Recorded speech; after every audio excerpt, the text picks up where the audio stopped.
अस्सलाम वालेकुम। वालेकुम अस्सलाम वरहमतुल्लाह वबरकातुहू। आप सबका आपके मनपसंद प्रोग्राम में खैर मकदम है, जिसका नाम है एक मुलाकात पीसीजी के साथ। जी। आज हम आपकी मुलाकात करवाने जा रहे हैं मोहतरमा जस्मीन कादिर साहिबा से, जो भोपाल में रहती हैं और उनका ताल्लुक बड़े गांव से है जी। और वो केंद्रीय विद्यालय की वाइस प्रिंसिपल रह चुकी हैं। जस्मीन साहिबा, आपका हमारे प्रोग्राम में खैर मकदम है, खुश आमदीद। शुक्रिया, बहुत शुक्रिया। अब मैं आप सबको लिए चलता हूँ सुम्बुल बाजी के पास। सुम्बुल बाजी। जी, अस्सलाम वालेकुम जास्मीन साहिबा, आपका इस प्रोग्राम में और आपका बहुत-बहुत वेलकम है। वालेकुम और अस्सलाम, बहुत शुक्रिया। इससे पहले कि हम लोग आगे बढ़े, सबसे पहले आप अपने चाइल्ड कनेक्शन के बारे में बता दीजिए। आपका ददियाल, ननियाल, ससुराल चाइल्ड से कहाँ का है? ये हमारे जी। व्यूअर्स को बता ददिहाल मेरा बड़े गांव का है और ननिहाल मेरा मोहद्दीपुर का था। तो दादा मेरे मोहम्मद याकूब, वो रेंजर फॉरेस्ट डिपार्टमेंट में थे, रेंजर रह चुके थे। और दादी मेरी हिदायतुन्निसा, वो हाउसवाइफ थी। इसी तरह नानी जो थी आमिना खातून, वो भी हाउसवाइफ थी और उनका ताल्लुक जो है मोहद्दीपुर से था। नाना मेरे पुलिस डिपार्टमेंट में थे और काफ़ी दबंग किस्म के पुलिस ऑफिसर थे। तो उनको एक बार एमपी में सीहोर डिस्ट्रिक्ट में बुलाया गया था किसी काम के लिए, और मतलब कुछ ट्रेनिंग वगैरह देनी थी या कुछ करना था, तो उनका बड़ा नाम रहा इस डिपार्टमेंट में। तो इस तरह से मेरा कनेक्शन जो है परगना चाइल्ड ग्रुप से और परगना चाइल्ड से रहा है और हम लोग जाते-आते भी रहते हैं। इलाहाबाद से भी मेरा बहुत ताल्लुक है। इलाहाबाद में बाद में हमारी नानी और मामू वगैरह सभी इलाहाबाद में शिफ्ट हुए थे बाद में। और अभी भी मेरी ममानी और ममानी के बच्चे, अभी मेरी एक खाला भी हयात हैं, उनकी भी एक लड़की है जो इलाहाबाद में है अभी। तो हमारा भी लगातार आना-जाना बना रहा। जी, माशाअल्लाह। तो ये आपका चाइल्ड कनेक्शन जिससे हमें पता चल गया कि आप बड़े जी, गाँव जी। और मोहद्दीपुर में बड़े गाँव मोहद्दीपुर, जी, बकिया तो जी। चाइल्ड तो सब अपना है ये पूरा। जी। जी, माशाल्लाह आप जैसे कि केंद्रीय विद्यालय जो है, आप जो सेंट्रल स्कूल उसकी आप माशाल्लाह एज़ अ वाइस प्रिंसिपल होके आप रिटायर हुई हैं। जी, जी। तो ये खुद अपने में एक बहुत बड़ा मतलब ऑनर है। तो आप अपनी एजुकेशनल और प्रोफ़ेशनल जर्नी के बारे में बताएँ? एजुकेशनल एंड प्रोफेशनल जर्नी में मैं एमएससी एमएड हूँ और मैंने केंद्रीय विद्यालय संगठन as a trained graduate teacher join किया था। मेरा ज़्यादा वक़्त तो एज़ ए टीचिंग जॉब में गुज़रा है, क्योंकि मुझे एज़ ए प्रोफ़ेशन टीचिंग बहुत ज़्यादा पसंद थी। बहुत से मौके आए जब मुझे वाइस प्रिंसिपल और प्रिंसिपल का ऑफ़र आया, लेकिन मैंने उसको उस टाइम पे बहुत जल्दी इसको कबूल नहीं किया, क्योंकि कुछ घर की मसरूफ़ियात थी, हस्बैंड के भी कुछ एक्सीडेंट वग़ैरह हो गया था, तो उस टाइम उनकी वज़ह से भी मैंने बहुत जल्दी वाइस प्रिंसिपल का अपॉइंटमेंट नहीं लिया। करीब 2018-19 में मुझे वाइस प्रिंसिपल का अपॉइंटमेंट जब फिर से आया, तो उस टाइम मैंने सोचा कि हाँ, अब ये बहुत माकूल टाइम है जब मैं जा सकती हूँ अपने घर को छोड़ के, क्योंकि उस टाइम मेरे बेटे की शादी हो चुकी थी, बेटी भी मेरी जॉब में आ गई थी, बेटी की शादी भी फिक्स हो गई थी, तो मैंने केंद्रीय विद्यालय देवास जॉइन कर लिया। जहाँ मैंने करीब 1 डेढ़ साल के करीब काम किया और 2020 में कोविड के टाइम में मेरा रिटायरमेंट हुआ। एज़ ए वाइस प्रिंसिपल मैं रिटायर हुई, केंद्रीय विद्यालय देवास से, जो कि भोपाल के बहुत पास में है, बहुत ज़्यादा दूर नहीं है, 2 घंटे का रास्ता है। तो आप वहीं रहती थी कि भोपाल से अप डाउन करती थी? नहीं, नहीं, अप डाउन तो नहीं हो पाता था, वहीं रहना पड़ता था। आ जाती थी, फ़ोर्टनाइटली आती थी, कभी मतलब महीने में 1 बार आ गई, कभी 15 दिन में आई, तो इस तरह जी, से जी। काम चल रहा था। जी, एक्चुअली जी, जी। हस्बैंड जो है अभी भी वो एक्चुअली जॉब में है, उस टाइम भी जॉब में ही थे। उनका असली में स्टेट गवर्नमेंट है और हम लोग का ये सेंट्रल गवर्नमेंट जॉब वाला जॉब था। हुँ, तो उनके यहाँ तो जो रिटायरमेंट एज है वो ज़्यादा है, तो अच्छा, अभी भी वो जॉब में है। अच्छा। माशाल्लाह। जी जी, मेरे हस्बैंड जो है वो मध्य प्रदेश टूरिज्म में जनरल मैनेजर है और अभी भोपाल में ही उनकी पोस्टिंग है। अच्छा, आपके इतने मतलब साउंड कैरियर के पीछे ज़ाहिर-सी बात है माँ-बाप का बहुत बड़ा हाथ होता है। जी जी तो अपने माँ-बाप के बारे में कुछ बताइए और आपके कितने भाई-बहन हैं, उनके बारे में बताइए। जी बचपन आपका कैसा गुज़रा भाई-बहनों के साथ, जी माँ-बाप मेरे के फादर साथ? कैसा? मोहम्मद जकी साहब थे, जो कि मैंने जब आँख खोली तो उनको प्रिंसिपल ही पाया। उससे पहले शायद वो टीचर भी रहे होंगे, लेकिन जब से मैंने आँख खोल के देखा तो वो प्रिंसिपल थे और भोपाल के पास ही एक जगह है 60 किलोमीटर दूर बैरसिया, वहीं मेरी पैदाइश हुई है और वहीं मेरे फादर भी प्रिंसिपल थे स्टेट गवर्नमेंट में। और मेरे फादर को 64-65 में केंद्रीय विद्यालय संगठन ने भोपाल बुलाया था, नया स्कूल खुला था केंद्रीय विद्यालय भोपाल में, तो उस टाइम उनको डिप्यूट किया गया था स्टेट गवर्नमेंट से सेंट्रल गवर्नमेंट के लिए। तो that was the time of 1964-65। मेरे फादर जो थे बहुत ही स्ट्रिक्ट, बहुत ही डिसिप्लिन्ड, बहुत ही लेबोरियस और काफ़ी अच्छे जाने-माने उस टाइम के प्रिंसिपल थे। It was a time of 2001 when I have been transferred from KV Hoshangabad to KV Bhopal. और जब मैं एंटर हुई प्रिंसिपल चैम्बर में जॉइनिंग के लिए, तो बिल्कुल दरवाजे के सामने ही एक बोर्ड लगा था, उस बोर्ड पे प्रिंसिपल की लिस्ट लगी थी। उस लिस्ट में जब मैंने देखा कि मेरे फादर का नाम पहले नंबर पे है और मैंने उसको 2-3 बार गौर से देखा, मोहम्मद ज़की 1964 टू 65। तो उस टाइम वो मेरा मोमेंट जो है बहुत ही प्राइड मोमेंट था और उस मोमेंट को मैं आज तक कभी भी भूल नहीं पाई हूँ। और उसी प्राइड के साथ फिर मैंने उस स्कूल में भी बहुत अच्छे से काम किया कि भाई ये मेरे फादर का नाम यहाँ ऊपर लिखा हुआ है, इसको लेट डाउन नहीं करना है, इसको ऊपर ही रखना है। मेरी मदर हाउसवाइफ रही और वो भी काफ़ी क्या कहते हैं अच्छी दबंग किस्म की थी। और हमारे घर में हमने जब से आँख खोली थी तो मैंने उनको हमेशा किचन में ही देखा। लेकिन उन्होंने हम सब भाई-बहनों को बहुत अच्छी तालीम दिलवाई, जबकि हमारे घर में चाचा, मामू ये लोग सब रहते थे। मतलब हम अपने फादर-मदर को भाई जी, आपा जी कहते थे क्योंकि इतने लोग घर में रहते थे कि पता ही नहीं चलता था कि अम्मा-अब्बा कौन है, चच्चा कौन है। तो बहुत स बड़ा हम लोगों की फैमिली रही है। और मेरी फैमिली में मेरे हस्बैंड सुहेल कादिर जो कि जनरल मैनेजर एमपी टूरिज्म हैं। एक बड़ा बच्चा मेरा लड़का जो है वो मनाल फारूकी जो कि फ़िलहाल अभी न्यूयॉर्क में है और वो गूगल में सीनियर रिसर्च साइंटिस्ट है। उसका भी एक बेटा है, अभी छोटा है 1 साल का। बेटी मेरी बैंगलोर में है, वो भी एक सॉफ्टवेयर कंपनी में काम कर रही है। उसकी भी अभी एक रिसेंटली छोटी बेटी हुई है।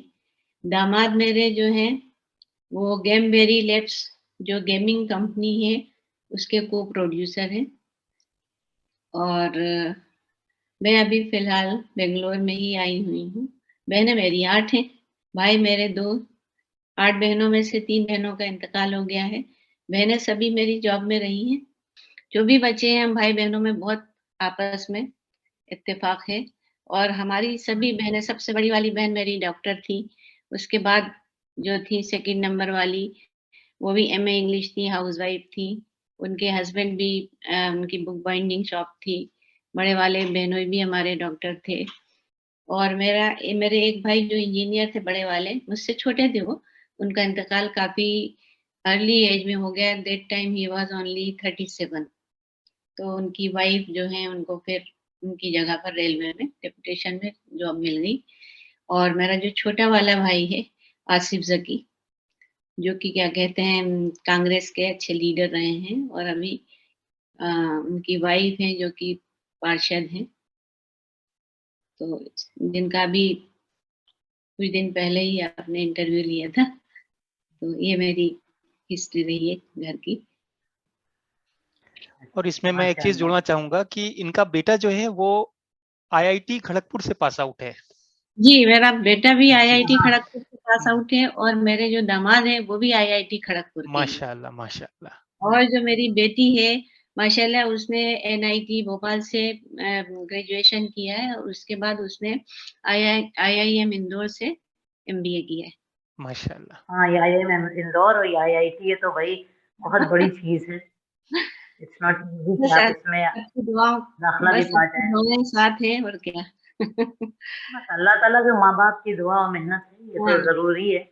जैसे आपने कहा ना कि आपके पीछे माँ-बाप का बहुत बड़ा हाथ होता है। बहुत उस टाइम में लोग लड़कियों को कहाँ एजुकेशन देते थे, लेकिन मेरी मदर ने काफ़ी एफर्ट किए कि मतलब मेरी सारी जी, लड़कियों को पढ़वाया जाए, तो फादर ने फिर जबकि फादर मेरे सेंट्रल स्कूल में रहे डिप्टेशन पे, लेकिन वो इतने स्ट्रिक्ट थे, इतने डिसिप्लिन थे, पाबंद थे कि उन्होंने कहा कि नहीं, मैं स्टेट स्कूल में हूँ, तो मैं सब बच्चों को स्टेट स्कूल में ही पढ़ाऊँगा। अब मैं 1 साल के लिए डिप्टेशन पे हूँ, तो ये नहीं कि मैं केवी में इनका एडमिशन करा दूँ। तो मैं कभी-कभी जब बड़ी हुई तो मैंने सोचा एक बार कि मेरा तो एडमिशन हो सकता था उस time, that time I was 4 years old. तो अच्छा। क्यों नहीं कराया? मैंने मदर से पूछा, फादर तो नहीं थे कि मुझे केवी में क्यों नहीं पढ़ाया? तो बोले कि बेटा तुम्हारे जो भाई जी थे, अब्बा थे, वो बहुत स्ट्रिक्ट थे और वो बहुत मतलब उनको ये था कि नहीं डिसिप्लिन के हिसाब से सब चलेगा। जो रूल है वो रूल है। मैं क्यों आउट ऑफ द वे जाके एडमिशन करवाऊँ वहाँ पे सोर्स लगवाऊँ, एप्लीकेशन दूँ, ऊपर एप्लीकेशन जाए कि इनकी बेटी है, फिर एडमिशन हो। तो स्टेट गवर्नमेंट में जहाँ आसानी से एडमिशन हो सकता है, जहाँ सब बच्चे पढ़ें, वहाँ तुम भी पढ़ोगे। तुम्हें भी पढ़ाया गया। पुराने लोगों का यही तो था ना, वो अपने वसूलों के बहुत पाबंद जी, थे। जी, वो बहुत उसूलों के हाँ, पाबंद। बहुत वसूलों के पाबंद थे। जी। आपने अपने बेटा और बेटी के बारे में एक हल्का सी झलक बताई है। अब डिटेल बताइए आप। आपके बेटा कैसा था बचपन में, तो आप कैसे रुझान हुआ मेरा बेटा आईआईटी बचपन खड़गपुर? में बेटा और बेटी दोनों की देखिए हमारे हस्बैंड जो थे एमपी टूरिज्म में थे और मैं सेंट्रल गवर्नमेंट में थी। तो होता क्या था कि मेरे हस्बैंड के तो बहुत ट्रांसफर होते थे, तो हम लोगों ने ये फैसला किया कि भाई ऐसा तो नहीं चलेगा। मैंने होशंगाबाद केवी होशंगाबाद में मैं एक जगह रहूँगी और आपका ट्रांसफर होता रहेगा, आप अपना आते-जाते रहिए। तो बच्चे पूरे जो हैं वो दोनों बच्चों की परवरिश जो है केंद्रीय विद्यालय होशंगाबाद से हुई। ये हुई है करीब 1990 की बर्थ है मेरे बेटे की। तो 98 में मेरे हस्बैंड का एक्सीडेंट हो गया था। तो काफ़ी सीवियर एक्सीडेंट हुआ था, तो उस टाइम पे बच्चों को मैं भोपाल लेके आई थी और 6 महीने करीब मैं छुट्टी पे रही। तो मेरा बच्चा उस टाइम पे 4th में था। तो बच्चा जो था उसका क्या था कि वो पढ़ने में तो माशाल्लाह शुरू से ही तेज़ था। लेकिन जब वो भोपाल आया तो उसको भोपाल मतलब बिल्कुल रास नहीं आ रहा था। वो चाहता था कि मैं तो होशंगाबाद में ही पढ़ूँगा जाके। इस तरह बेटी बहुत छोटी थी उस टाइम पे। धीरे-धीरे इन लोगों की स्कूल एजुकेशन होती रही। मैं होश फिर एक्सीडेंट के बाद मेरा ट्रांसफ़र हुआ 2001 में। मैं आ गई भोपाल। तब मेरे बच्चे उस टाइम एक क्लास 7th में था लड़का और लड़की जो थी 4th में आ गई थी। लड़का जो था शुरू से ही माशाल्लाह पढ़ने में तो बहुत तेज़ था। लेकिन उसका क्या था कि अगर उसको कॉम्पिटिशन नहीं मिलता था, तो वो फिर पढ़ना बंद कर देता था। उसका हाल ये था कि 8वीं क्लास में जब वो था, तो उसका सोशल साइंस का पेपर था, तो वो बैठा था खिड़की के पास। मैंने बोला, "बेटा पढ़ लो कुछ।" बोल रहा, "मैडम मम्मी क्या करना है? मैं तो हमेशा फर्स्ट आ ही जाता हूँ, मैं नहीं पढ़ूँगा।" मुझे तो फर्स्ट में तो मालूम है, मेरे तो फर्स्ट आना ही है। तो मैंने सोचा फिर कि इसकी वजह क्या हो सकती कि ये क्यों पढ़ना नहीं चाह रहा? पता चला कि उसको मतलब उतना कॉम्पिटिशन नहीं मिल पा रहा था, उसके हुँ, क्लास में। तो फिर मैंने उसको निकाल के एक उसको पब्लिक उसमें डाला, प्राइवेट स्कूल में डाला, जो कि भोपाल का एक बहुत अच्छा स्कूल था, जवाहरलाल नेहरू स्कूल। तो जब वो वहाँ गया, वहाँ जाने के बाद भी जब वो चारों सेक्शन में माशाल्लाह फर्स्ट आने लगा, तो मैंने कहा कि बेटा देखो, इतना अच्छा पास में घर के पास में केवी था, हम भी वहीं पढ़ाते थे। तो तुमने कह के यहाँ एडमिशन करा लिया। कह रहा मम्मी आपको अभी नहीं मालूम, अभी मैं जब मैं 11th-12th में जाऊँगा तब मुझे अच्छा कॉम्पिटिशन मिलेगा और यही बात उसको बहुत आगे लेके गई। जब वो 11th-12th में आया, तो कोचिंग तो जिस साल 12th किया उसी के साथ कोचिंग करी और कोचिंग करने के साथ-साथ ही उसने अपने मतलब कोचिंग में भी सबसे अच्छे नंबर से 487 रैंक से माशाल्लाह पास आउट हुआ और उसके उस साल उसके जो क्लास के बच्चे थे, तो मतलब संगत का ये असर आया, जो उसकी कंपनी थी, उस साल 8 बच्चों का सिलेक्शन हुआ था आईआईटी में उसकी क्लास से। तब वो उसने हमको बोला कि मम्मी देखिए, मैं इसलिए कह रहा था कि मुझे अच्छा कंपटीशन चाहिए, कि जब मेरे साथ के बच्चे अच्छे होंगे तो मुझे और पढ़ने के लिए मोटिवेशन मिलेगा। तो मैंने बोला हाँ ठीक है। तो ऐसा होता है कि माँ-बाप चीज़ को समझ नहीं पाती, तो मेरी शुरू से इतनी दबंग थी, बेटा तो थोड़ा-सा फिर भी बेटी बहुत दबंग थी। जब हम लोग भोपाल आ गए थे, तो केंद्रीय विद्यालय नंबर 1 भोपाल में जब एडमिशन हुआ, तो बेटा तो वापस आके बोल रहा था, नहीं मम्मी मुझे होशंगाबाद जाना है। वो बेटी ने कहा नहीं, वो अब नहीं जाना वापस होशंगाबाद, अब अपन बड़े जगह में रहेंगे, बड़े स्कूल में पढ़ेंगे। अच्छा 6 महीने पढ़ा बेटी ने, फिर बोलते मम्मी आपने हमको एडमिशन जो है अपने केवी में करा दिया, और आपके जितने भी टीचर्स हैं, उनके सारे बच्चे जो हैं, वो देखिए कॉन्वेंट स्कूल में पढ़ते, और वो कैसे फट-फट इंग्लिश बोलते। तो मैंने बोला बेटा उससे कुछ नहीं होता, तुम भी बोलोगे। बोला नहीं मुझे तो कॉन्वेंट स्कूल में ही जाना है। तो बाय चांस क्या हुआ, उसी टाइम पे मुझे प्रैक्टिकल एग्ज़ाम लेने जाना था। मैं केमिस्ट्री की पीजीटी रही थी पहले। अच्छा, तो पीजीटी केमिस्ट्री थी, तो मैं जाती थी स्कूल में, ये सीबीएसई बोर्ड के प्रैक्टिकल्स होते थे, वो लेने जाती थी। बाय चांस मेरा उस साल आया, इनके कॉन्वेंट स्कूल में आ गया, सेंट जोसेफ कॉन्वेंट। तो जब मैं कार्मल कॉन्वेंट स्कूल था, तो मैं वहाँ गई, तो मैंने वहाँ पे सिस्टर से बात करी। तो सिस्टर बोली कि madam you know very well कि here the strength is very huge, 90 students are there in a section, and how can we accommodate your child?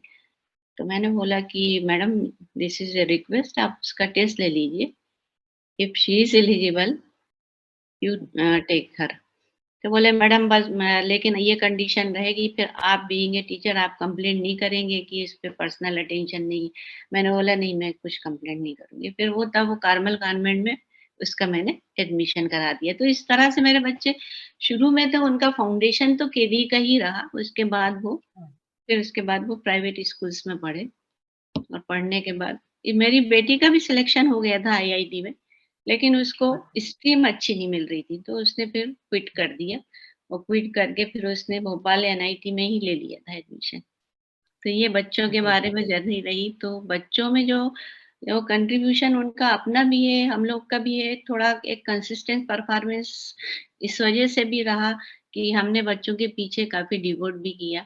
थोड़ा आना-जाना कम, थोड़ा टीवी कम, बिल्कुल, तो और बिल्कुल। सुबह से शाम स्कूल से आना, फिर बच्चों को देखना। तो 9-10 तक तो जी। हमने फिर कराई नहीं थी ट्यूशन, 10th 11th 12th में फिर इनकी ट्यूशन फिर शुरू हुई थी, कोचिंग की वजह से। फिर आप फिर आपका बेटा कैसे गया न्यूयॉर्क और वहाँ के बारे में बताइए? कैसे फिर गए और वहाँ पे फिर ये खड़गपुर में इनका एडमिशन हो गया, तो ये सेकंड ईयर से ही इसके पेपर्स जो है ये पब्लिश होने लगे थे, लिखने लगा था, रिसर्च वर्क में जाना चाहता था, तो शुरू से ही ये ट्रेनिंग में जाना शुरू हो गया कि बाहर-बाहर जाता था, कनाडा गया। फिर उसके बाद इसका फिर बोला कि मम्मी मैं क्या कहते हैं बाहर जाना चाहता हूँ, मैं यहाँ नहीं पढ़ूँगा। तो हमने कहा बेटा तुम चले जाओगे तो कैसे चलेगा? कहा नहीं मम्मी ऐसा कुछ नहीं है, आप लोग जो सुनते हैं वो सब ऐसा नहीं है कि जो जाता है वो वहीं का हो जाता है, ऐसा कुछ भी नहीं है। आप लोगों ने हमको ऐसा इस तरह की एजुकेशन थोड़ी दी है कि मैं जाऊँगा तो अपने पेरेंट को भूल जाऊँगा। कहा ठीक है, तो ठीक है जाओ। तो फिर उसके बाद इसका रिसर्च में हो गया, 2012 में इसका हुआ। ये गया था, न्यूयॉर्क गया था।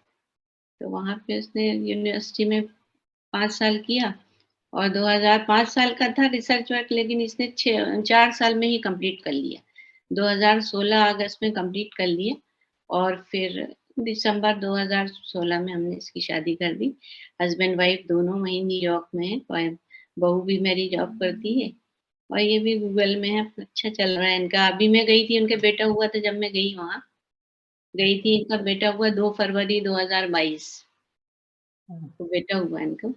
तो मैं गई थी, आके रही, और रही मैं जुलाई तक रही हूँ, जुलाई में वापस आ गई। तो अच्छा, अच्छा तो गया आपकी अभी। बहू कहाँ की हैं? चाइल्ड की हैं कि बाहर की हैं? नहीं, बहू मेरी बैंगलोर की है, बाहर की नहीं, बाहर अच्छा, अच्छा। यहीं की है, बैंगलोर की है। हाँ, ये है पटना चाइल्ड की नहीं है, यूपी की नहीं है। यूपी की नहीं इलाहाबाद मगर में इंडियन है। रहती है, हाँ। जी, जी। और बेटी आईआईएम में से उसने पास आउट किया तो उनका क्या रहा? बेटी ने तो जब ये कर रही थी, ग्रेजुएशन कर रही थी, मैनिट से, भोपाल से। तो उसने कोचिंग ज्वाइन कर ली थी कैट एग्जाम के लिए, कैट के लिए। तो कोचिंग करती रही, तो उसने सेकंड ईयर से ही कोचिंग ज्वाइन कर ली थी, और फोर्थ ईयर में जब इसका एग्जाम हुआ तो उसका हो गया, उसको मिल गया IIM इंदौर। फिर इसने 2 साल MBA किया। MBA करने के बाद जॉब में आ गई, 1 डेढ़ साल जॉब की, फिर मैंने शादी फिक्स कर दी। तो मेरा जो क्या कहते समधियाना है वो भी इलाहाबाद का है। अच्छा। समधियाना भी मेरा इलाहाबाद का है। ये जो मेरे दामाद हैं अफसार अहमद, इनकी अपनी कंपनी है, गेमिंग कंपनी है, गेमबेरी लैब्स। और माशाल्लाह काफी अच्छी कंपनी है, बाहर 3rd बेस्ट गेमिंग कंपनी में इनका नाम है। काफी अच्छा चल रहा है। माशाल्लाह माशाल्लाह। तो आप चलिए उन फॉर्चुनेट पेरेंट्स में से हैं जो पेरेंट्स अपने बच्चों के लिए जो ख्वाब देते हैं, अल्हम्दुलिल्लाह माशाल्लाह आप वो पूरा हुआ आपका ख्वाब। अल्लाह ताला और तरक्की आपके बच्चों को दी जिंदगी के साथ। बस एक सवाल है मेरा आपका कि बच्चों के कामयाबी के पीछे आप किसको जिम्मेदार ठहरा मतलब बताती हैं? बच्चों को, अच्छी संगत को, माँ बाप को, नहीं, माँ बच्चों बाप की की मेहनत को? उसमें कोई एक फैक्टर काम नहीं करता है। एक सक्सेसफुल होने के लिए, एक पर्टिकुलर एग्जाम पास आउट करने के लिए कोई एक फैक्टर नहीं कि माँ बाप के कहने से हो गया या खाली बच्चे की मेहनत से हो गया। उसमें बहुत से फैक्टर काम करते थे। सबसे पहला फैक्टर तो था कि कंसिस्टेंट परफॉर्मेंस था बच्चे का, कि उसको हमने ये सिखाया था कि अगर आप पढ़ाई कर रहे हैं, आपको 8 घंटे पढ़ाई करना है, तो आपको 8 घंटे ही करना है। तो अगर आप कहीं बाहर जा रहे हैं 1 घंटा, 1.5 घंटा, तो आप उसको दूसरे दिन कवर करिए। दूसरा, रेगुलर स्टडी करिए, ठीक है। और तीसरा जो पीयर ग्रुप था, वो भी इनका बहुत अच्छा रहा माशाल्लाह, उसमें भी इसको बहुत फ़र्क पड़ा है ब दोनों बच्चों को। तो ये बहुत सारी चीज़ें होती हैं जो मतलब एक कॉम्पिटिशन को फेस करने में काम में आती हैं। कंसिस्टेंस परफॉर्मेंस बहुत ज़्यादा ज़रूरी है मेरे हिसाब से, कि लगातार जो है आपका परफॉर्मेंस ग्राफ जो है वो ऊपर ही जाना चाहिए। अगर कभी ऐसा नहीं हुआ कि भाई हमेशा ऊपर ही गया, कई बार जब कोचिंग में जाते थे ये, मनाल हमारा जो बेटा है बाद जाता था, तो उस टाइम पे कई बार ऊपर-नीचे चलता रहता था। तो हम उसको यही कहते थे कि बेटा जो जिस सब्जेक्ट में थोड़ा कम अप डाउन हो रहा है, उसको थोड़ा देखो। उसको उसके लिए अलग से भी मैंने फिर टीचर्स के पास लेके भी गई भोपाल में। कोचिंग में तो जाते थे कि जो टॉपिक इनको क्या कहते हैं नहीं आ रहा है, तो उसके लिए अलग से भी पढ़वाया। तो अल्हम्दुलिल्लाह इन्होंने पहले अटेम्प्ट में ही क्लियर कर लिया। बेटी का भी पहले अटेम्प्ट में हो गया, ड्रॉप किसी को नहीं लेना पड़ा और हम लोगों का काम बच गया। अल्हम्दुलिल्लाह। ज़्यादा एफर्ट नहीं मेहनत लगी। आपकी ज़्यादा रही। जी, सब बड़ों की दुआ है सब, और क्या कहा जाए बस। बिल्कुल। मेहनत है, बड़ों की दुआएँ हैं। जी, जी। जी, आप कभी हाउसवाइफ नहीं रही, आपने हमेशा एक प्रोफेशनल लाइफ गुज़ारी है। तो आपने अपनी प्रोफेशनल लाइफ और डोमेस्टिक रिस्पॉन्सिबिलिटीज़ में कैसे बैलेंस किया? डोमेस्टिक रिस्पॉन्सिबिलिटी बियर करने के लिए बहुत ज़्यादा एफर्ट करने पड़ते थे, क्योंकि जॉब ऐसा था कि अपना हम लोगों का था 6 घंटे 10 मिनट, सुबह 7 बजे से लेके 1:40 तक बराबर आपको रहना है। तो बिगिनिंग में जब मैं होशंगाबाद में थी, तो उस टाइम पे क्या था कि मैं कैंपस में ही रहती थी, और कैंपस केवी के बहुत पास में था। बच्चे छोटे थे, प्रिंसिपल भी अच्छे मिले, और मतलब हस्बैंड तो उनका ये था, वो भी फोर्टनाइटली आते थे, रेगुलर तो रहते नहीं थे वो यहाँ पे। तो सपोर्टिंग फैमिली का भी सपोर्ट रहा, क्योंकि मेरी मदर इन लॉ जो है वो भी हाउसवाइफ नहीं थी, वो भी टीचर है। अभी भी है मदर इन लॉ, हयात है अभी। तो मदर इन लॉ भी इसलिए ज़्यादा आके नहीं रह पाती थी। मदर का तो सवाल ही नहीं है, क्योंकि मदर की अपनी रिस्पॉन्सिबिलिटीज़ बहुत थी। तो मुझे मतलब मेड के साथ ही एडजस्ट करना पड़ता था, सुबह से लेके शाम तक। मतलब जितने टाइम मैं स्कूल में रहती थी, बच्चा देखते थे, वो मेड देखती थी बच्चा, उसके बाद मैं आ जाती थी। मैं अपनी रिस्पॉन्सिबिलिटी बियर करती थी, साथ-साथ बच्चों को भी अपना। बड़े मनाल पहले बड़े थे तो इनको देखती थी, फिर धीरे-धीरे दानिया जो थी वो भी मतलब बड़ी हो गई, तो दोनों में 3 साल का ही फ़र्क था, फिर धीरे-धीरे चलता गया। दिक्कतें तो आती थी, बच्चे बीमार हो गए, लेके जाना है तो गाड़ी चला, खैर गाड़ी तो मैं शुरू से चलाती थी, तो सब मुझे दिक्कत इतनी ज़्यादा नहीं पड़ी। प्लस दूसरी बात ये थी कि मेरा जो होशंगाबाद का जो स्टाफ था, जो लोग रहते थे, मतलब कैंपस में मैं रहती थी, बहुत अच्छा स्टाफ था, उनका भी मुझे बहुत कोऑपरेशन मिला। हम्म, तो सबके कोऑपरेशन से माशाल्लाह परेशानी तो हुई थोड़ी बहुत, मतलब परेशानी तो इतनी नहीं हुई, लेकिन क्या है, कुछ चीज़ें ऐसी हो जाती है ना कि जैसे मान लो कि हम और अच्छा कर सकते थे। जैसे मैंने जी, अपने करियर को बहुत ज़्यादा ग्रोथ नहीं दी। मैं बच्चों की चाहती वजह से। बच्चों की वजह से, हम्म, फैमिली की वजह से, हस्बैंड का भी, मतलब जिस टाइम पे मुझे वाइस प्रिंसिपल बन जाना था, उस टाइम पे उनका एक्सीडेंट भी हो गया। तो वो मतलब एक लकूना कभी-कभी आ भी जाता है, लेकिन फिर भी मैं बहुत ज़्यादा सैटिस्फाइड अपनी लाइफ से हूँ, क्योंकि मैंने किसके लिए जॉब करी? अपनी फैमिली के लिए। तो मेरे बच्चे जो है अल्हम्दुलिल्लाह आज अच्छी पोज़ीशन पे हैं, और आज बिल्कुल, मैं बिल्कुल। बहुत अपने आप को बहुत प्राइड महसूस करती हूँ कि मतलब मैंने टाइमली बच्चों को पढ़ाया-लिखाया, शादी कर दी, और अब मैं अपनी बायोलॉजिकल रिस्पॉन्सिबिलिटीज़ बियर कर रही हूँ। पहले बेटे के पास गई, उसके बेटा हुआ, मैं बेटी के पास आई हूँ। अब देखिए मैं कब यहाँ से जाती हूँ। माँ की तो ज़िम्मेदारी कभी खत्म नहीं होती। हाँ, जी, मेरा आखिरी सवाल आपसे है, फिर अब्दुल काशिफ ले लेंगे। आज की बहुत सुनने में ये आता है कि इंडिपेंडेंस चाहिए लड़कियों को, ठीक है? तो आप इस लड़कियों की इंडिपेंडेंस को कैसे डिफाइन करिएगा? और क्या लड़की को अपना करियर अपने फैमिली रिस्पॉन्सिबिलिटीज से ज़्यादा तरजीह देना चाहिए अपने करियर को कि नहीं? इसके बारे में आप मतलब डिटेल डिफाइन करिए, बताइए। देखिए लड़की की जो एजुकेशन है वो तो होनी चाहिए, और बहुत अच्छे से होना चाहिए, जिससे लड़की अपने आप को सोसाइटी में स्टेबल कर पाए, और उसकी इकोनॉमिक जो फ्रीडम है वो उसके अपने पास होना चाहिए। मैं ये जानती हूँ कि चाहे हस्बैंड आपका करोड़पति, अरबपति क्यों ना हो जाए, आज के ज़माने में जो लड़की है, चाहे वो प्रिंसिपल बन जाए, चाहे वो वाइस प्रिंसिपल बन जाए, कमिश्नर बन जाए, लेकिन उसको अपने घर की रिस्पॉन्सिबिलिटी तो बियर करनी ही पड़ती है, और मेरे हिसाब से करना भी चाहिए। बिल्कुल, अब वो करना चाहिए तो किस तरह करना चाहिए, ये आज की जो जनरेशन है, वो दूसरे तरीके से करती है। और हम लोगों ने दूसरे तरीके से किया, हम लोग बहुत ज़्यादा एफर्ट करते थे, बहुत ज़्यादा मेहनत करते थे। आजकल के बच्चे मेड का भी सहारा लेते हैं। भई आजकल मेड को खाना बनाना, बताना, घर को मैनेज करना, वही मतलब इन लोगों की जॉब के साथ एक बहुत बड़ा काम है। क्योंकि आजकल ये लोग जो जॉब करते हैं, जो हम लोगों ने किया, एजुकेशन में किया, तो भाई 6 घंटे 10 मिनट किया और उसके बाद आपकी बिल्कुल, रिस्पॉन्सिबिलिटी खत्म हो गई, आपको काफ़ी टाइम मिल जाता था। लेकिन आजकल बिल्कुल। मैं अपनी लड़की को देखती हूँ, पहले भी जब मैं आई थी जी, तब भी लड़की को देखती थी कि भाई सुबह से 9 बजे से लैपटॉप जो खुल गया, तो रात को 7 बजे तक चलता चला जा रहा है, और ये कोविड के टाइम में ज़्यादा हो गया। तो वो लोग मैनेज करते हैं, हस्बैंड भी करते हैं। आजकल क्या है, पहले ज़माने में हस्बैंड का इतना ज़्यादा सपोर्ट नहीं होता था, लेकिन आजकल हस्बैंड भी बहुत ज़्यादा सपोर्ट करते हैं।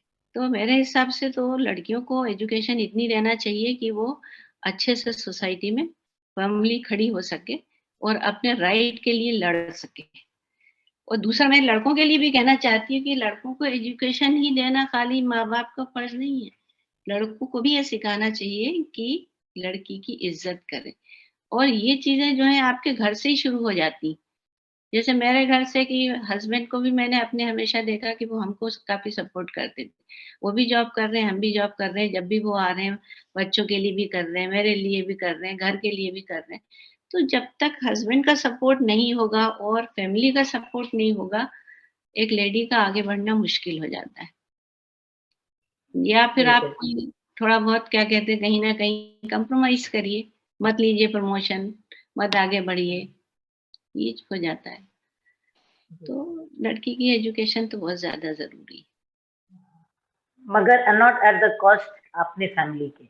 एजुकेशन ज़रूरी है, मगर हाँ, करियर की बात हम कर रहे हैं। हाँ। करियर को हम कह रहे हैं, एजुकेशन तो भाई आपका बेसिक राइट है और ज़रूरी है। करियर भी मगर देखिए, करियर में हाँ, करियर ग्रोथ के लिए जैसे जैसे मेरी बच्ची कहती है, अभी मेरी लड़की कहती है फॉर एग्ज़ाम्पल कि मम्मी ठीक है, अभी 3 साल हुआ, एक बेबी हो गया, अगर हमें करियर ग्रोथ लेना है, तो हमको सोच के चलना है कि हमें इश्यू कब करना है, कब नहीं करना है, तो एक प्लानिंग ज़रूरी है ग्रोथ के लिए। जी, जी। करियर ग्रोथ के लिए चाहे अपनी मतलब इन जनरल करियर ग्रोथ की बात करें हम या किसी पर्टिकुलर के लिए बात करें, तो उसके लिए एक पर्टिकुलर प्लानिंग ज़रूरी है और उसमें एक अकेला चना कभी भी भार नहीं फोड़ सकता। उसके लिए बिल्कुल, कंपनी की ज़रूरत है और सपोर्ट स्पेशली की ज़रूरत है। फैमिली और हाँ, हस्बैंड हुँ, बहुत ज़रूरी है। बिल्कुल। चलिए बहुत अच्छा लगा आपसे बात करके और अब बाकिया सवालात आपसे अब्दुल काशिफ करेंगे। मेरे जी, तरफ से हो गए मेरे। अब्दुल हाँ जी। काशिफ आपकी तरफ। बहुत बहुत शुक्रिया सुमुलबा जी। जस्मीन साहबा, एज अ वाइस प्रिंसिपल आपका ओवरऑल एक्सपीरियंस कैसा रहा? और एज अ वाइस प्रिंसिपल आपको किन चैलेंजेस का सामना करना पड़ा और उनका आपने कैसे सामना किया? देखिए, मैं जब वाइस प्रिंसिपल बन के गई, बहुत ज़्यादा एक्सपीरियंस तो मेरे पास वाइस प्रिंसिपल का नहीं था, 1 डेढ़ साल का ही है। तो मैं हमेशा सोचा करती थी जब मैं पीजीटी थी और जब वाइस प्रिंसिपल और प्रिंसिपल क्लास ऑब्जर्व करने आया करते थे, तो मैं हमेशा सोचती थी कि इन लोगों को जो पॉज़िटिव कमेंट है, वो तो लिखना आसान होंगे, लेकिन आसान नहीं होंगे, लेकिन नेगेटिव कमेंट ये बहुत आसानी से लिख देते हैं। क्योंकि जब भी हम लोगों की क्लास ऑब्जर्व होती थी इन जनरल तो हम लोग देखते थे कि नेगेटिव कमेंट में हमेशा आता था कि class work, homework magnitude is very less, correction is not up to date.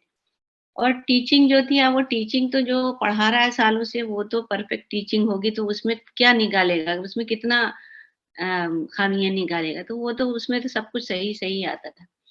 लेकिन जब मैं वाइस प्रिंसिपल बन के गई और जब मैं क्लास ऑब्जर्व करने गई टीचर का, तब मैंने देखा कि एक टीचर केमिस्ट्री पढ़ा रही थी केंद्रीय विद्यालय देवास में, तो उसको देख के मैं वाक़ई मतलब मुझे ऐसा लगा कि क्या टीचर इस तरह भी पढ़ा सकता है? मतलब वो इतना अच्छे से टीचर पढ़ा रही थी कि मैं उसको एक्सप्लेन नहीं कर सकती। मतलब उसको उस टीचर की जगह पे मैं अपने को रख के देख ली कि वाक़ई में जो ऑब्जर्वर होता है, वो जो लिखता है, वो उसके बहुत एक्सपीरियंस से लिखता है। तो अगर वो नेगेटिव कमेंट लिख रहा है कि क्लास वर्क और होमवर्क में क्या कहते हैं आपका अप टू डेट नहीं है, इसका मतलब ये है कि आपकी जो टीचिंग है उसमें कोई खामी है ही नहीं। टीचिंग में कोई खामी नहीं है और प्लस 2 क्लासेस के लिए क्लास वर्क, होमवर्क, करेक्शन बहुत ज़्यादा मीनिंगफुल नहीं होता है। तो मुझे वहाँ ये लगा कि मतलब हर स्टेप पे आपको सीखना है। दूसरा मेरी जो प्रिंसिपल रही केंद्रीय विद्यालय देवास में वो भी बहुत हम्बल, बहुत डाउन टू अर्थ और हर चीज़ में मुझको लेके साथ लेके चलने वाली। एक्चुअली क्या होता है कि वाइस प्रिंसिपल के लिए क्या कहा जाता है कि ना तो वो टीचर्स का रहता है, ना तो वो प्रिंसिपल का रहता है। लेकिन अगर प्रिंसिपल और वाइस प्रिंसिपल दोनों की सेटिंग हो, ठीक से दोनों में तालमेल बैठ जाए, तो जो स्कूल होता है वो बहुत अच्छे से चलता है। तो जब मैं मतलब एडमिनिस्ट्रेशन वाले पार्ट पे जब अपन आते हैं ना तो मतलब एक बहुत ज ज़मीन से आसमान वाला डिफरेंस होता है। टीचिंग करना बहुत अलग बात है, एडमिनिस्ट्रेशन करना बहुत अलग बात है। क्योंकि अगर आप मान लीजिए गए डिसिप्लिन इंचार्ज हैं आप vice principal as a vice principal आपको डिसिप्लिन इंचार्ज बना दिया। अब डिसिप्लिन इंचार्ज का मतलब है कि आपके ऊपर ओवरऑल रिस्पॉन्सिबिलिटी पूरे स्कूल की आ गई। तो उसमें कई बार आपको दूसरे लोगों से बुराई भी लेनी पड़ती है, क्लास में भी टीचर को भेजना पड़ता है। पता चला बेल हो गई, टीचर गया ही नहीं। अब क्लास में आप पहुँच गए, थोड़ी देर तो आपने पेशेंस रखा, टीचर की जगह आपने पढ़ा दिया। भाई किसका क्लास है? उसके बाद इसका क्लास है, फिर टीचर बच्चे को भेजा गया, भाई टीचर को बुला के लाओ। तो मतलब आप मतलब डायरेक्टली टीचर को नहीं कह सकते क्योंकि टीचर अपने आप में एक इतनी बड़ी चीज़ है कि आप उसको ये नहीं कह सकते भाई तुम क्यों नहीं गए क्लास में या कैसे तुमने क्लास छोड़ दी। 10 चीज़ें हैं उसके पास, वो 10 काम टीचर कर रहा है, खाली एजुकेशन ही नहीं दे रहा, उसके पास बहुत सारे काम एजुकेशन के अलावा, पढ़ाने के अलावा। तो ये है कि मतलब मैंने ये सीखा वाइस प्रिंसिपल में कि आप चाहे किसी भी पोस्ट पे पहुँच जाएँ, आपको हर चीज़ सीखनी पड़ेगी। वो सीखने के लिए आपका जो सराउंडिंग्स है वो बहुत मैं डर करती। अक्सर ये बहस होती है सीबीएसई बोर्ड बनाम आईसीएसई बोर्ड। तो आप कॉम्पिटिटिव एग्जाम्स के मद्देनजर किस बोर्ड को बेहतर मानेंगी और क्यों? देखिए, अगर कोई भी पेरेंट अपने बच्चे का एडमिशन जब कराता है तो उसमें मतलब एडमिशन कराने से पहले बहुत सारे फैक्टर्स होते हैं कि मुझे सीबीएसई बोर्ड में डालना है या आईसीएसई बोर्ड में डालना है। तो जहाँ तक मैंने रिसर्च किया है और जहाँ तक मैं समझती हूँ, मेरे हिसाब से जो सीबीएसई बोर्ड है, वो ज़्यादा परफेक्ट है। उसका जो वेल प्लान्ड स्ट्रक्चर है और ईज़ी सिलेबस है। कॉम्पिटिटिव एग्ज़ाम्स के लिए वो बहुत बेहतर है। जैसे आप जेईई वगैरह के लिए, नीट के लिए बहुत बेहतर है। और दूसरा है ये जो आईसीएसई बोर्ड है, एक्चुअली आईसीएसई बोर्ड जो होता है वो भी मतलब थोड़ा-सा टफ सिलेबस इसका है एज़ कम्पेयर टू सीबीएसई। बहुत ज़्यादा तो डिफरेंस नहीं है, ऑलमोस्ट तो सेम है। लेकिन दूसरी सबसे बड़ी चीज़ क्या है कि जो आईसीएसई सिलेबस होता है उसमें वो जो इंग्लिश लैंग्वेज है उसको ज़्यादा प्रेफ़र करते हैं। जबकि सीबीएसई बोर्ड जो होता है वो दोनों लैंग्वेजेज़ में इंस्ट्रक्शन फ़ॉलो करता है, हिंदी में भी करता है और इंग्लिश में भी करता है। तो ये बहुत बड़ा फ़र्क है। और और सबसे बड़ी बात इसमें और क्या है कि जो सीबीएसई बोर्ड है, वो ऑल ओवर इंडिया कहीं भी चले जाइए, आपको एन नंबर ऑफ स्कूल्स मिल जाएँगे। अभी प्रेज़ेंटली 1252 स्कूल केंद्रीय विद्यालय के ही हैं और इसके अलावा एफ़िलिएटेड स्कूल जो सीबीएसई से हैं, प्राइवेट स्कूल वो भी बहुत सारे हैं। इसके कंपैरिज़न में जो आईसीएसई बोर्ड से एफ़िलिएटेड स्कूल्स हैं, वो बहुत कम है। तो अगर बच्चा मान लीजिए कि कोई जैसे टॉफल वगैरह एग्ज़ाम देते हैं, बाहर जाने के लिए जो एग्ज़ाम होता है, उसमें ये जो आईसीएसई सिलेबस है वो ज़्यादा काम करता है।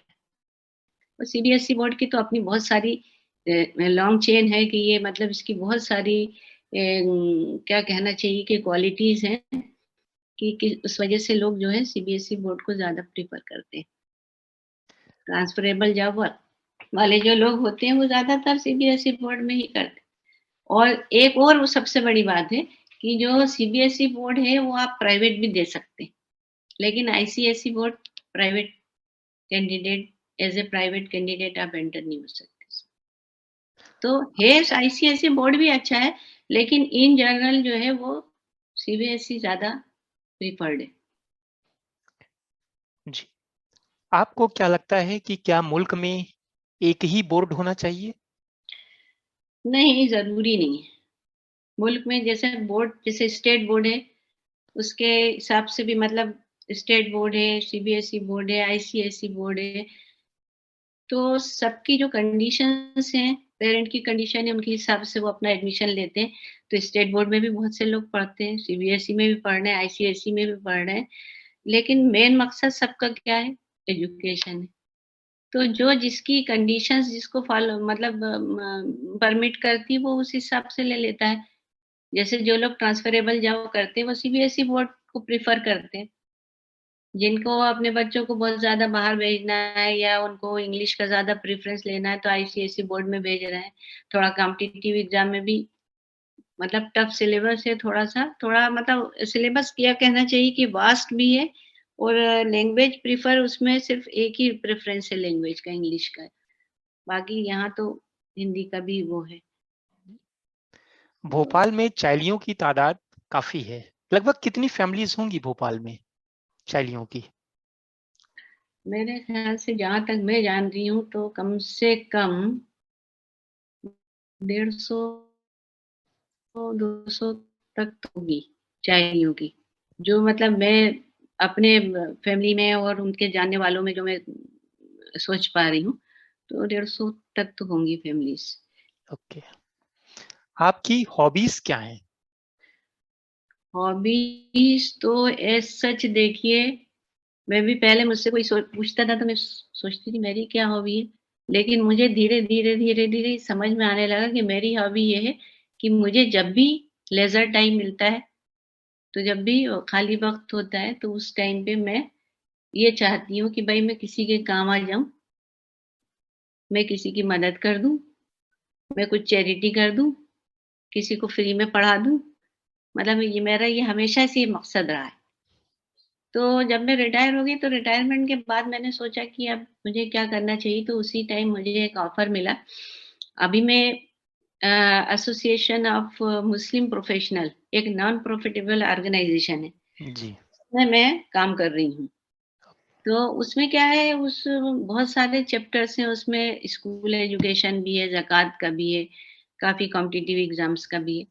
तो उसमें स्कूल एजुकेशन में जो मदरसे होते हैं, दारुल उलूम और ये सब जो होते हैं ना, उसमें मतलब एक स्कूल है मेरे घर के ही पास में, 2 किलोमीटर की डिस्टेंस पे, वहाँ मैं जाती हूँ। वहाँ पे बच्चे सारे मुस्लिम्स हैं और सारे बहुत मतलब काफ़ी ऐसे बच्चे हैं कि अंडर प्रिविलेज्ड हैं, गरीब बच्चे हैं, फीस भी उनसे नहीं ली जाती है। मदद करती हूँ, वहाँ पे भी जाके क्लास ऑब्ज़र्व करती हूँ, टीचर को सपोर्ट करती हूँ। ये अपने खाली टाइम में मैं करती हूँ। और ज़्यादा खाली टाइम मिलता है तो जैसे अभी कभी टीवी देख लिया, सीरियल्स देख लिए, लाइट म्यूज़िक सुन ली बस। आपका कभी ददियाल या ननिहाल जाना हुआ? वहाँ की जी। कुछ यादें हो तो शेयर करें। बहुत पुरानी याद है मेरे पास। काफ़ी, मैं उस टाइम 8-10 साल की रही होंगी। इक्के से जाते थे हम लोग बड़ा गाँव। तो किशनी गाँव पड़ता है, तो वहाँ तक पहले किशनी गाँव पे उतरते थे बस से और फिर उसके बाद इक्का हुआ करता था, तो इक्के में बैठ के जाते थे हम लोग। तो जितने हमारे घर की मतलब औरतें होती थी, उनको तो पर्दे के अंदर कर देते थे, पूरा पर्दा लगा के, और हम बच्चे जो है बाहर उस पे बैठ के मस्ती करते हुए जाते थे। फिर अभी मैं काफ़ी टाइम पहले गई थी, 15-20 साल पहले, तो अभी मैंने देखा काफ़ी बदल गया है। मतलब रोड बन गई है, इक्के की जगह ऑटो ने ले लिया है और पेड़-पौधे भी काफ़ी लग गए हैं। तो वो सारी चीज़ें अभी याद है और मुझे वहाँ का घर भी आज तक याद है। ददियाल हमारा, वो याद है मुझे आज भी। वहाँ की कच्ची मतलब बरामदा, झूला और वो हाथ से चलने वाला पंखा, वो सब पूरी मेरे मेमोरी में है सारी चीज़ें अभी भी। अभी भी इलाहाबाद तो मतलब हर साल ही जाते हैं हम लोग, क्योंकि इलाहाबाद में अभी है हमारे रिलेशन में लोग हैं, हर साल जाना होता है इलाहाबाद। कम्युनिटी को आप क्या पैगाम देना चाहेंगी इस प्लेटफॉर्म के ज़रिए? मैं कम्युनिटी को ये पैगाम देना चाहती हूँ कि देखिए, दीन तो है और दुनिया है। दीन और दुनिया दोनों को साथ लेके चलना है आप।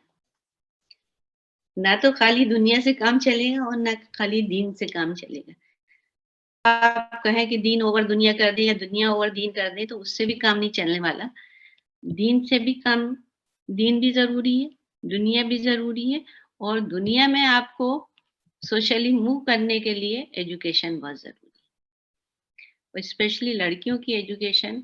अब मैं सभी पेरेंट को इस प्लेटफ़ॉर्म से कहना चाहती हूँ कि आप अपने लड़कियों को ऐसी तरबियत दीजिए, ऐसी तहज़ीब सिखाइए कि वो दीन को भी लेके चलें, और दुनिया को भी लेके चलें और अपनी पर्सनल ग्रोथ खुद कर सकें और अपनी एक पहचान सोसाइटी में बना सकें। बस यही मेरा पैगाम है। जस्मीन साहिबा, आज आप बतौर मेहमान इस प्रोग्राम में आई, अपना कीमती वक्त दिया, उसके लिए आपका बहुत-बहुत शुक्रिया। शुक्रिया आपका भी। अस्सलाम वालेकुम। बहुत बहुत वालेकुम शुक्रिया। अस्सलाम। उम्मीद अस्सलाम करता हूँ वालेकुम। आपको आज का प्रोग्राम बेहद पसंद आया होगा।